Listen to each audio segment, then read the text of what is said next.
Assalamu alaikum warahmatullahi wabarakatuh. Aljumaa mubarak. Niwatakieni Ijumaa njema ikiwa tumekwisha kutekeleza ibada ya swala. Walhamdulillah, Mwenyezi Mungu atulipe sote. Kuna mada nyeti sana mezani, nayo inahusu ulimwengu wa fedha, mambo ya fedha na kipato, tukijikita katika ulimwengu wa kiroho, ulimwengu wa kirohani. Na leo tuangalie sababu zenye kusababisha kwa nini unakuwa unashika pesa lakini hakuna unakofika. Yawezekana umeajiriwa, unalipwa mshahara mzuri, au mwenyewe kutokana na mipango yako na njia zako na ujanja wako huwa unapata pesa nyingi, lakini hakuna chochote ambacho huwa unafanyia. Hata ushike milioni ngapi, mtu akija ndani ya wiki mbili, ndani ya mwezi, pesa haipo na ulichofanya hakipo pia. Kwa hiyo nitatoa sababu za kiroho, kwa sababu nguvu ya pesa inaanzia rohoni, inaanzia katika ulimwengu wa kiroho, ndipo inakuja kuzilika katika ulimwengu ambao wetu tumeuzoea. Kwa hiyo nina dalili kaza wa kaza, unifuatilie, utapata kufaidika na kuelimika daima. Sababu ya kwanza yenye kupelekea mtu akawa aoni pesa na hali ya kuwa anazishika ni mambo ya jadi na mambo ya asili. Ndugu zangu, katika ufafanuzi, kuna watu wanahitajika na jadi zao, wanatakiwa. Kuna watu wako huku mjini tunawaona kazini, lakini kiuhalisia jadi zao zinawataka, wanahitajika. Kuna kazi maalumu ambazo jadi zao zinataka wazifanye. Kwa hiyo wanakuta sasa wakishika pesa hakuna sehemu wamefika, kwa sababu jadi zao zinawavuta.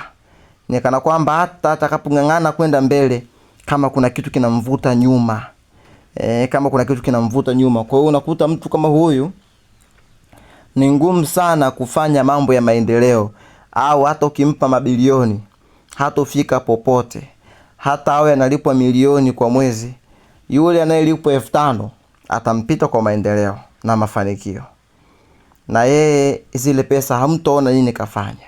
Lakini sababu nyingine, kuna maagano ya kijadi pia katika mlango huu wa jadi, ambao unakuta kuna jadi fulani wao mkataba wao, au inabidi ziwe sehemu fulani, zisivuke kiwango fulani. Hivyo wewe utakapojaribu kuvuka, lazima uone kama kuna nguvu kubwa inakurudisha nyuma. Sababu nyingine ni vifungo vya majini wabaya pamoja na uchawi. Pia hii ni sababu mahususi, sababu kubwa ambayo inapelekea watu wengi kuto kufanya maendeleo ijapokuwa wanashika pesa. Pesa kuyeyuka kwenye mikono yao, hata wao hawajui zimekwenda wapi. Wanakuwa na vifungo vya majini wachafu, lakini pia na uchawi. Kwa lugha nyepesi, lugha ya mkato, lugha fupi, kwamba kurogwa. Kurogwa. Wapo watu ambao wamesibiwa na uchawi, wamefanyiwa uchawi. Sababu nyingine pia muhimu sana, tunasema kupigwa pini. Kupigwa pini inahusisha zaidi mambo ya wanawake. Mfano, mwanamke fulani anaweza akakupiga pini wewe usiendelee, au pesa yayuke, au usiingize pesa, labda kwa manufaa ya mwanamke mwingine, labda kwa kuona kwamba ukipata pesa nyingi labda utakula na wanawake wengine. Ukipata pesa nyingi labda atafaidika bi mkubwa, atafaidika bi mdogo, au atafaidika wazazi wako. Hivyo kupigwa pini ni kukadiriwa kwa kiasi cha pesa ambacho ushike. Mtu anaweza kukupiga pini akaona kwamba wewe bana, huyu pini lake ashike 5,000 tu, ambayo itatusaidia sisi kula hapa. Kwa hiyo hata ukishika milioni itayeyuka, hata wewe hutojua wapi imeenda, kwa sababu inakuwa si yako. Lakini sababu nyingine mahususi sana ni ukosefu wa baraka na dua katika chanzo cha pesa.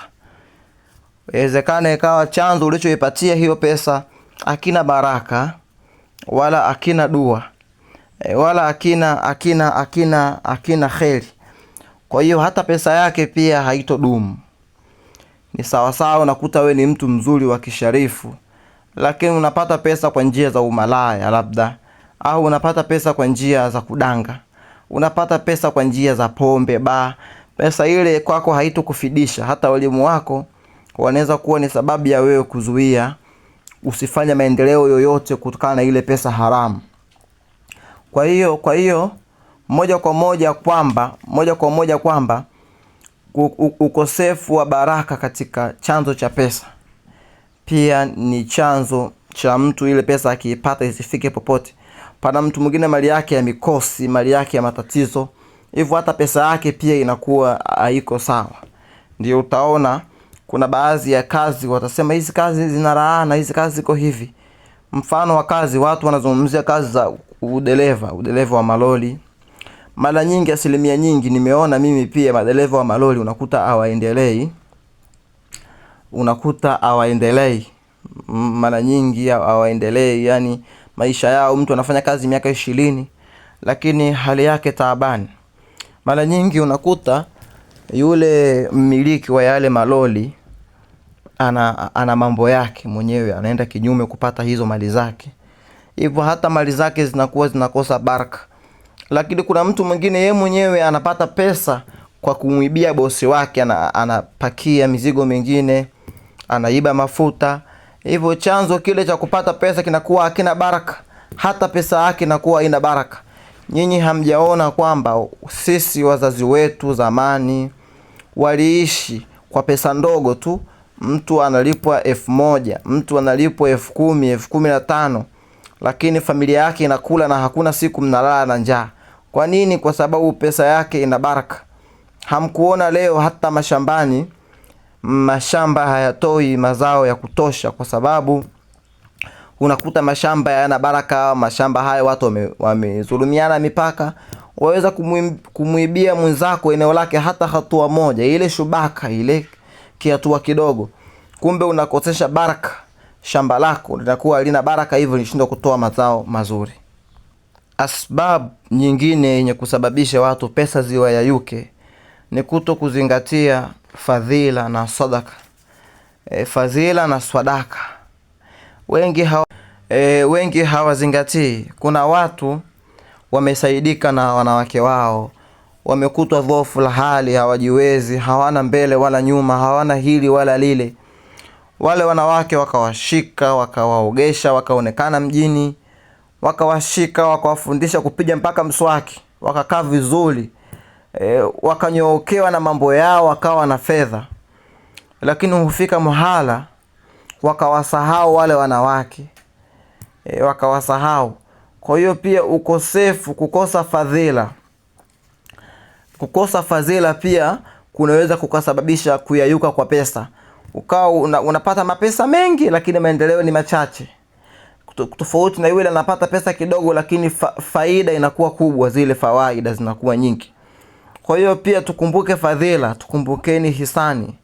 Kifanyiwa hisani, kumbuka pana watu hawarejeshi hisani kwa waganga wao, wanapewa madawa, wanaoga madawa, na huu ni mfano mzuri. Wengi sisi tukiwasaidia na wakitusahau kama hawakujui, na mtu amefanikiwa kutoka kwenye mlango wako, amefanikiwa kutoka kwenye jamvi lako, kutoka kwenye mswala wako, arejeshi shukurani, ananeemeka tu mjini, anabakia kumsifia. Sifa hizo za mdomo hazisaidii kitu, rejesha shukurani. Pia pana watu hawana fadhila kwa sababu hawasaidii wazazi, ndio maana hata pesa wanaipata inakuwa haina kheri. Lakini pia sadaka, nimezungumzia kutokuzingatia fadhila na sadaka. Pana watu yani pesa yake ukimuuliza hivi, wewe umetoa sadaka lini kwenye huu mwaka, yani hana huo mpango, hana taratibu hiyo. Lakini ukimuuliza ni mademu wangapi wamekula pesa yako, wanawake wangapi, ni wamiliki wangapi wa lodge wamekula pesa yako, hana idadi kamili. Lakini ukisema lini umechukua juzu amma ukapeleka madrasa, lini umechukua hata nyama kilo 1 kampelekea ustazi wa msikiti ya ustazi wa madrasa, na yeye akapata kuhisi vizuri. Ukimuuliza ni lini umepata kujiongeza wewe hata kupeleka masafu msikitini au kumsaidia mnyonge barabarani, ana hizo desturi, si za kwake, si tabia zake. Kwa hiyo unakuta hata mali yake pia ikawa inayeyuka. Kwa sababu ndugu zangu, mimi sikufichini, mali yako ikiwa wanakula watu mbalimbali, mali yako inakuwa ni uzito, ina uzito, ni ngumu mtu kuidondosha. Alafu ni ngumu kuyeyuka, kwa sababu watu wengi wanakuwa naombea dua mali yako. Kwa upenda mali yako kuigawagawa, ukimpa huyu, mali yako inakuwa na uzito, haiwezi kudondoka wala kuyeyuka kwa urahisi. Sababu nyingine pia muhimu sana ni kupuuza ahadi pamoja na nadhiri. Ahadi watoa mwenyewe, wamwahidi mkeo, wamwahidi mwanao, wamwahidi mumeo, yahe, mambo yakikaa vizuri, nikipokea mshahara nitakununulia baiskeli. Unajua hii kitu ni muhimu. Unajua watu twazalao yahe, wazungumza utani. Ukifaulu mtihani nitakununulia gari. Usifanye utani kama huo. Au nitakununulia baiskeli. Wewe waweza jua kwamba mtoto amesahau. Lakini mtoto kila anapokuwa ananungunika, anakuwa anakusababishia pesa yako kuyeyuka na kuonekana kwamba haina maana wala haja kwenye maisha yake. Kwa hiyo kutokutimiza nadhiri, waweka mwenyewe nadhiri. Nikifanikiwa hili swala, mimi nitachinja mie. Nikifanikiwa hili swala, nitapika chakula hapa mtaa mzima wale na vinywaji wajisikie uzuri. Lakini wapuuza. Sasa unapopuuza haya mambo, yanakuwa yanasababisha kipato chako kukosa uzito. Na kipato chako kinakuwa chepesi, hivyo chaweza kupeperushwa sekunde. Na lingine la muhimu sana, sababu nyingine ni kukosa kusudi la kijamii. Pana watu kwenye akili zao, kwenye maisha yao hawana kusudi la kijamii. Kusudi la kijamii ndio maana saa nyingine kipato chake kinaonekana hakina maana, wacha kipeperushi kwa sababu kinamtosha yeye tu kula basi. Unajua kuna mwingine ana mpango, yaani Mungu akinifungulia nitachimba kisima kisaidie watu. Mungu akinifungulia nitajenga madrasa. Mungu akinifungulia shekhe wa pale msikitini nitakuwa namlipa mimi kupitia. Hakikisha kwenye kipato chako kuwa kuna pasenti fulani, zile asilimia fulani ambazo zinafanya kitu cha kijamii. Labda mimi kwenye mshahara wangu nitakuwa natoa shilingi fulani, nitakuwa natoa senti kadhaa za kuweka umeme msikitini, kulipia umeme kwa muda. Hivyo kipato chako kinakuwa kina kusudi la kijamii. Yaani kuna jamii ya watu waliokuwa wema, wasio wema, wafupi, warefu, wembamba, wanene, wasiokuwa na shukrani, wenye shukrani, wenye makarama, wasiokuwa na makarama, wanakuwa wanafaidika na kile kipato chako. Tarajia sana kipato chako kupata uzito, hivyo hakiwezi kikapeperuka kirahisi. Lakini wewe pesa, wewe tuna maisha yako tu. Yaani kipato chako hata kikipotea hakuna mtu hata mmoja, wewe ukikosa hela, mtafakari. Ikifika mahala ukakosa mshahara mwisho wa mwezi, unakuta hakuna hata mtu hata mmoja, tukiachana na familia yako, ambaye atahuzunika na wewe kukosa kwako hela, ambao atasema lau angepata hela huyu ningepata kaza. Kwa hiyo jitahidi kutengeneza hiyo cheni. Na sababu nyingine yenye kusababisha watu wakakosa kabisa uzito kwenye kipato chao, pesa zikawayeyuka, ni kupuuza dua za wanyonge. Ndugu zangu, tusipuuze dua za wanyonge. Yaani tusipuuze dua za wanyonge. Mtu uona yeye sipana na subhanallah. Mfano mzuri tu, nilikuwa nikiona mtandaoni, mtu mmoja ana shida sana, subhanallah. Nikasoma comment, mtu anasema wewe mama una shida kwa sababu ulidanga sana ulipokuwa binti. Ulidanga, leo una haja ya kupitia shida. Yake usimhukumu mtu kwa madhambi ambayo ilibidi amhukumu Mungu. Hukumu mwachie Mungu. Lao hata uone kwa macho yako mtu ule ni muovu, unawasawa kumsaidia, msaidie. Usimhukumu, hata mhukumu Mungu. Ndugu zangu, tujenge tabia ifuatayo. Ukiona mtu ana mapungufu, ana madhambi fulani anayafanya, lazima uchukue hatua 3. Hatua ya kwanza, umnasihi kwa hekima, pasi na kumkosoa mbele za watu. Pana mtu anaweza kuja kukukosoa kwenye comment, kukutusi, hata kama ni kweli umefanya makosa. Inabidi mtu mfuate mtu personal, umkosoe. Alafu kitu cha pili, mstiri. Sije ukamkosoa afu ukasema pia nimemkuta yule anafanya jambo fulani baya sana. Alafu kitu cha 3, muombe dua. Kwa sababu watu wanakosea kwa mambo mawili. Watu wanakosea kwa kusahau, wanaghafilika japokuwa wanajua.